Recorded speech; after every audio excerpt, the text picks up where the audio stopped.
Right, moving on to another key events from the month. Again, it's tempting to think that COVID-19 is the only thing that happened in March, We're going but to have to that go back to going talking about BC again, aren't we? Before COVID. yes, before COVID, yes, exactly, precisely before COVID, um, and actually in a very real way. And I think that this is one of the things I really wanted to do this month was just to highlight the fact that there was a before COVID, and I Yeah. remember distinctly on the 8th of March 2020 having none of this in my mind. I had no real sense that this was an imminent problem, and that within 20 days I wouldn't be allowed to leave the house unless Neither did the government. That's part of the problem. well, Oh, sorry. precisely, yes, yeah. Unless obviously for things like food shopping and exercise. So, Yeah. this is, of course, the story of, or the annual event that is the International Women's Day celebrations. This year, there was some wonderful posts put out. In particular, for example, I noticed from English Heritage examining 6 groundbreaking female archaeologists. Of course, at this point, I feel compelled to say all archaeologists are groundbreaking in one way or another. Badum-tsh. But Ooh, I see what you did there. Yes.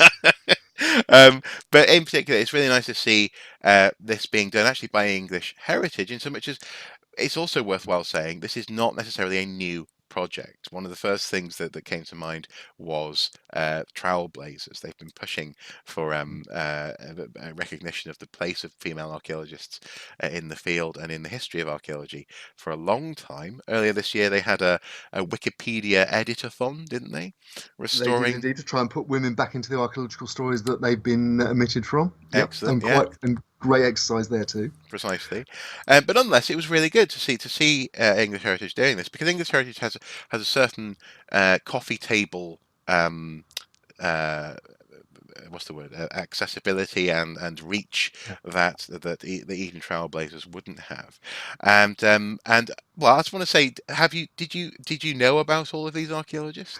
Well, no, I didn't, and I'm just I've got the page up in front of me while we're talking about it as an aide memoir, Hmm. and for example, one of the women that they included was Dame Maude Cunnington. Now, when I was studying archaeology, we talked about Cunnington and Colt Hall and the work at Stonehenge and Avebury Mm, and Woodhenge. Um, Maude wasn't mentioned. no. Husband William was. Hmm. And Hmm. so that I think that's just as an example of why this is such an important initiative. And in fact, one Museum of London Archaeology, one of our biggest contracting units, did a post for International Women's Day as well, and they pointed out that I think something like the split in their field work is something like 50-50 men to women, Mm, and that I think more than half of their trustees are women. yep. So that there's women have made and continue to make such a huge contribution to archaeology. Hmm. And the dark side of it, as we're finding, and through the work of people like Danny Bradford, and there's unfortunate stories like the Society of American Archaeology uh, annual general meeting last year, and with the controversy over the presence of Dr. Yasna and so on. They've faced unfairly much more pressure than men working in the same environment, Hmm. Hmm. and continue to, unfortunately. And again, we touched on this in the interview with Mike Hayworth. It's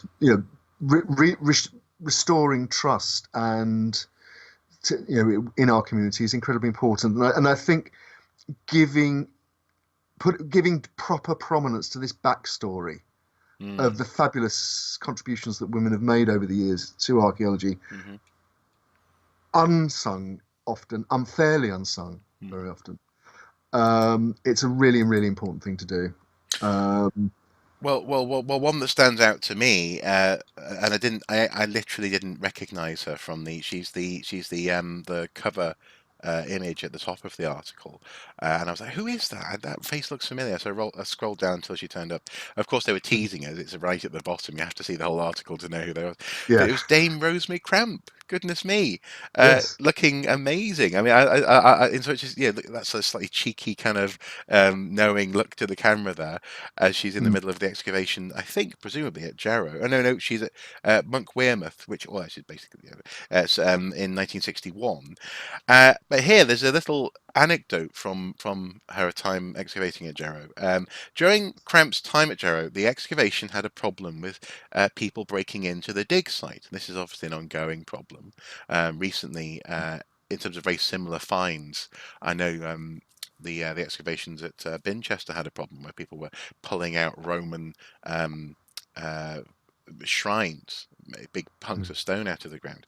Uh, so, in order to manage this, they recruited local children to keep an eye mm. on the site, rewarding them with basic archaeological training. First, by going through the rubble from the dig and then working on a special trench set aside for them.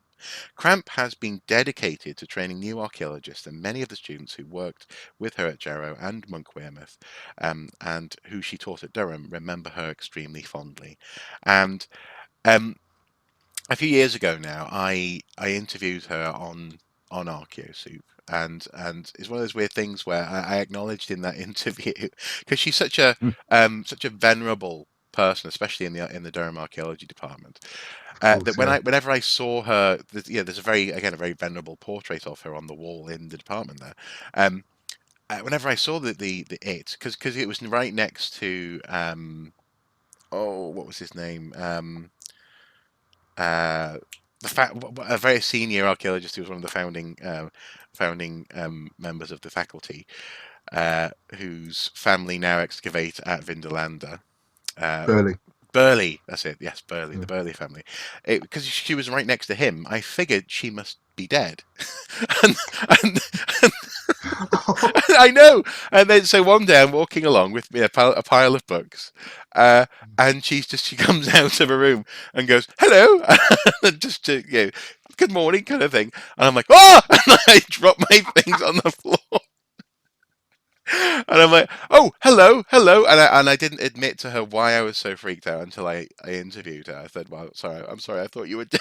You were dead, which she took with great humour. She thought it was quite amusing, and I think again it's one of those things where um, and I don't think this is an unreasonable thing to say. I think for many archaeologists, especially ones who aren't in management positions or who don't develop a tremendous ego, the role of women in archaeology has always been important and recognised. To a certain extent, especially some of the key figures in early archaeology. They haven't been recognised to their fullest extent. That's true, but I think what I take some comfort in is the fact that at no point, for example, have I ever questioned the right for women to be acknowledged. And I think that must say something about, Mm. hopefully, my generation at least of archaeologists. I suppose what I'm saying is I get the sensation that we're moving in the right direction. I think more archaeologists are simply being seen as archaeologists as opposed to men taking, for example, in this article here, it points out that Mortimer Wheeler largely took credit for both his and Tessa Wheeler's work. But, yeah, Tessa Verney Wheeler. Yeah, Yeah, yeah. and I was just I about to think say. that's much. I'm not saying it doesn't happen, but I think it's less likely to happen now, and hopefully with awareness, it's going to become even less likelier in the future, if that makes sense. Absolutely. I mean, I'd give a Likelier. shout out here actually to our colleague Gabe Mishenska at University College London at the Institute of Archaeology, who has, and I've got it in front of me now, has produced in the cause of reclaiming Tessa Wheeler's place in the archaeological pantheon. He's produced cut out and keep figures of Mortimer and Tessa that you can put alongside each other as they should be. Gabe's done a lot of work on this particular issue and on Tessa Wheeler in particular. Brilliant. Um, so Should we put a link to that and below? I will. Yeah. Yeah. Okay. We will link. We will link to it below. Everybody, every archaeologist should have cut out and keep Mortimer and Tessa's on their desk. Mm. And in fact, you can bin Mortimer and just keep Tessa, as far as I'm concerned. Especially when Mortimer's In the eye current starts climate. wandering. Yes. Exactly, Yeah. exactly. We haven't got the young grad student to go with it, but No. sorry, I shouldn't go there, should I? But no, the it's this it is such. I hope it's uh, even those of us from an earlier generation can see the justice in this and the injustice of the ways women have often been treated Mm. in our press. Now, I mean, I'm lucky. I've worked primarily in two professions where men and women do, broadly speaking, um, work on an equal basis. One is in the theatre, and the other one's in archaeology. I've never, felt awkward about having a woman boss, for example. No. It's just in the natural way of things. Why Mm. shouldn't it be? If someone's more experienced and got the right qualifications, it doesn't matter what their sexuality is. No. Well, Um, or their gender. but at the same time, we have to, or their gender, Mhm. and we don't have to, we don't have to.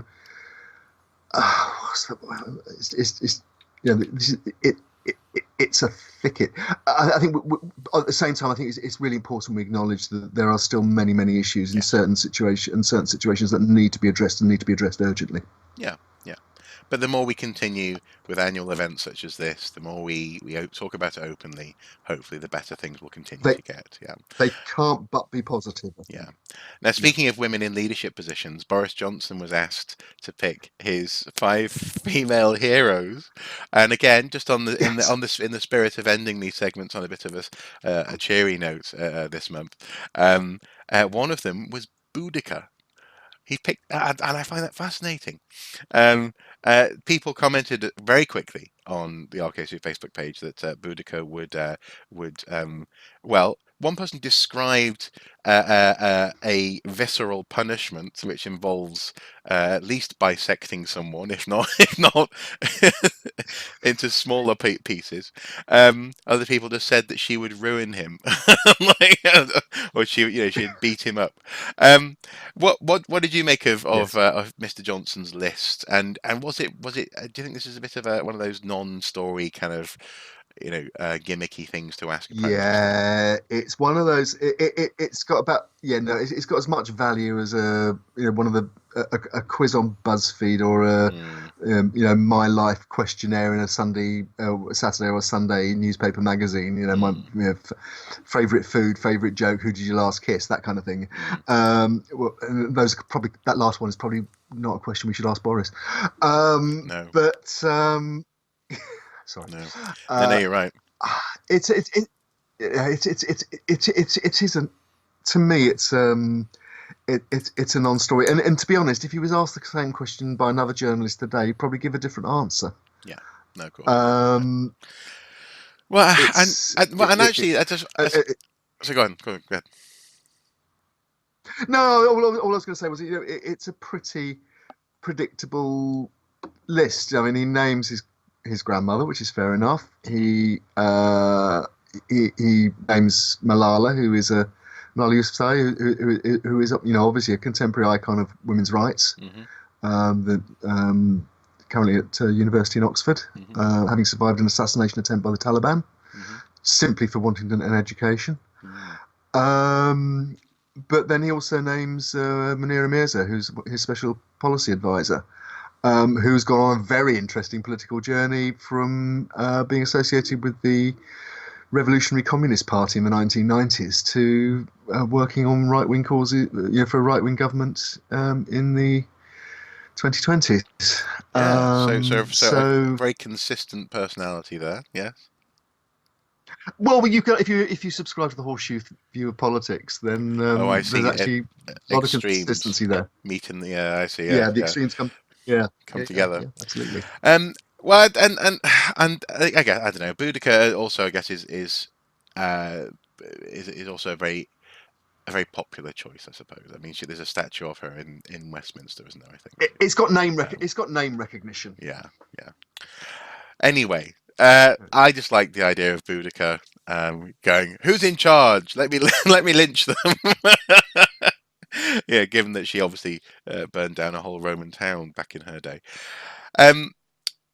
Next, we Yes. come to. Well, actually, yes.